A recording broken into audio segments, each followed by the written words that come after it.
Hey everyone, welcome to the show. Hey there. So, imagine this. Imagine if the weight of a whole century's history, all the details, the good, the bad, the tragic, Mm-hmm. could live perfectly, totally accurately inside the minds of just, like, 7 people. Wow. That's quite a thought. Right. That's the kind of unsettling idea at the heart of our deep dive today. We're getting into Girl Lost in Her Century Looking for Father by Gonzalo M. Tavares. Yeah. And it's historical fiction, technically, but it feels different.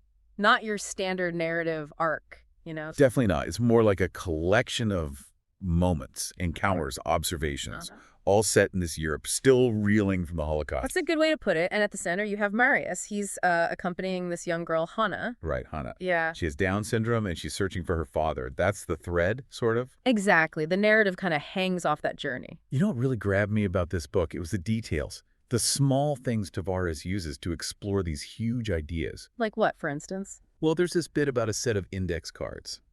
They're designed specifically for someone with learning disabilities. Ah, right. I remember that. It just makes you stop and think. Yeah. About how we try to structure understanding, how we perceive the world differently. And how systems are created to sort of manage that difference. Yeah. And then there's the photographer character, the one obsessed with capturing the faces of animals. Oh, yeah, that was fascinating. A bit strange, but fascinating. It all feeds into these big questions about memory and understanding and just the human condition, I guess. Absolutely. And those details, like the cards, they really ground these abstract ideas. It shows how we build systems, try to make sense of things, even when faced with something complex like another person's way of seeing the world. And don't forget those 20th century's figures. They were something else. Uh-huh. Almost mythical, weren't they? Yeah. Not really characters in the usual way, more like Hmm. living archives, embodying the memory of the last century, the good and the awful. It's how all these pieces Hanna's search, these strange encounters, the weight of history kind of braid together. It's all about memory, trauma, how things linger. Right.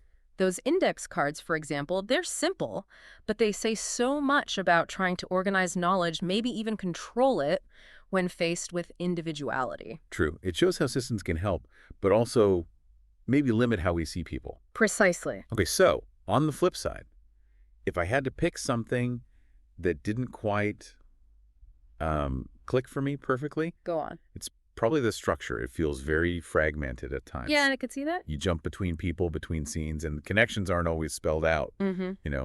Sometimes I found myself wanting a clearer path, a more traditional plot. Mm-hmm. More linear. Yeah. And also there are just so many characters introduced, lots of little stories. It could feel a bit overwhelming trying to keep track. That fragmentation, though, you could argue it's deliberate, right? No, so Well, think about historical memory itself, especially after something like the Holocaust. It is fragmented. It's made up of millions of individual stories, many broken, incomplete. that's a really interesting take. Never thought of it quite like that. Maybe Tavares is mirroring that reality, inviting the reader to piece things together like we try to piece together history from fragments. So the structure reflects the theme, in a way. Possibly. And those 20th century's figures fit into that too, maybe? Not characters to follow, but symbols of that collective fractured memory popping up. Okay, yeah, that reframes it a bit for me. Makes sense. It asks a bit more of the reader, for sure. Definitely.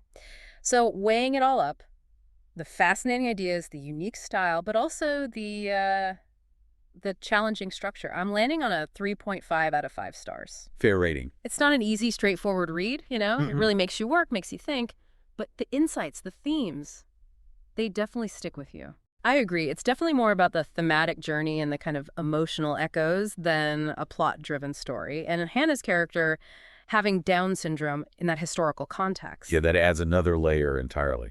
Especially considering the history of eugenics and how people deemed different were treated. Her search isn't just personal, it subtly comments on which lives society chooses to value and remember. That's a really powerful point. Wow. Okay, so if this deep dive has got you interested in Girl Lost in Her Century Looking for Father, maybe piqued your curiosity. You should check it out. Yeah, definitely. You can find a link to buy the book on Amazon. It's right there in the description below.